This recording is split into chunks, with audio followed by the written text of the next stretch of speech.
আমি এখন কিভাবে লজ্জায় সবার কাছে মুখ দেখাবো? তোমার তো লজ্জা নাই, তুমি তো একটা নির্লজ্জ। তুমি না শুনলে তো বুঝতে পারবা না, আমার কোনো দোষ নেই, আমি একদম ইনোসেন্ট। দোষ তো আমার।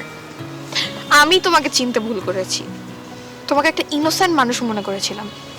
কিন্তু দেখো তোমার আসল চেহারাটা কি। আমি তোমার সাথে আর কন্টিনিউ করতে পারবো না। তুমি একটা চরিত্রহীন। তুমি তো আমার কথা বিশ্বাসই করছো না। বিশ্বাস করো আমি ক্যারেক্টারলেস না। কাল থেকে না আমিও দেখাবো আমি কি করতে পারি। আমার কাজিন আছে আসিফ, আমি ওকেই বিয়ে করব। তোমার সাথে আর না। তোমার সাথে ব্রেকআপ মানে সব শেষ। কি বলো তুমি? তুমি আমার সাথে ব্রেকআপ করলে তো আমি মরেই যাবো। তোমার মরে যাওয়াই উচিত।